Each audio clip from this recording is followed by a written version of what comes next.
غسل کا طریقہ کیا ہے؟ غسل میں 3 چیزیں فرض ہیں: منہ بھر کے قلی کرنا،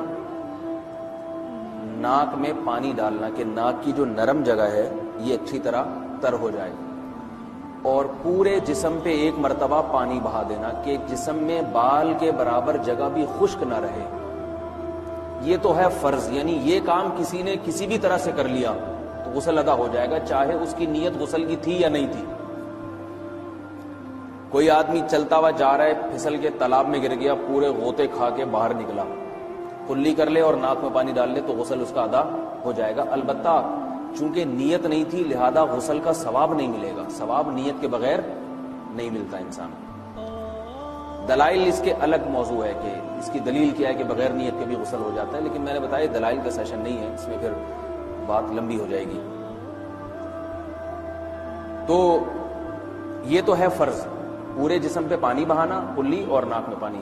سنت طریقہ کیا ہے؟ رسول اللہ صلی اللہ علیہ وسلم غسل کیسے کرتے تھے؟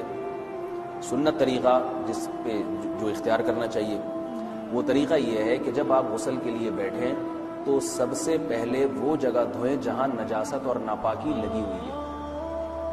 نائٹ فال ہوا، کسی کو احتلام ہوا، تو جہاں جہاں گندگی لگی ہے پہلے اس جگہ کو دھوئیں، استنجا کریں، شرمگاہ کو دھوئیں اچھی طرح،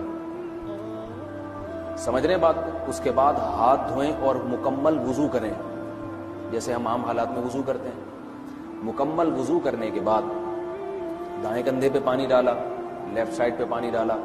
پہلے زمانے میں تو چلو سے غسل ہوتا تھا، ہاتھ دھو لیے تو اب چلو سے پانی لے کے یہاں ڈالا جا رہا ہے، چلو سے پانی لے کے یہاں ڈالا جا رہا ہے، پورے جسم پہ ملا جا رہا ہے، اور چلو سے پانی لے کے 3 دفعہ سر پہ ڈالا جا رہا ہے۔ تو آج کل چلو ولو تو ہے نہیں، شاور کے نیچے جا کے کھڑے ہو جاتے ہیں، تو اس میں یہ کہ شاور کھولے اس میں کھڑے ہو جائیں، سارے چلو اس میں خود بخود ہی ہو جائیں گے، پورے جسم پہ پانی بہہ جائے گا۔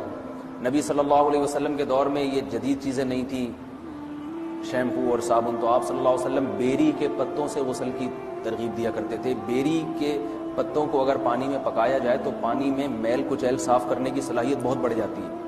ہمارے زمانے میں اس تکلف کی ضرورت نہیں ہے، صابن ملتے ہیں، اس سے نہایا کریں، بہرحال کہنے کا مقصد یہ آپ لوگوں سے۔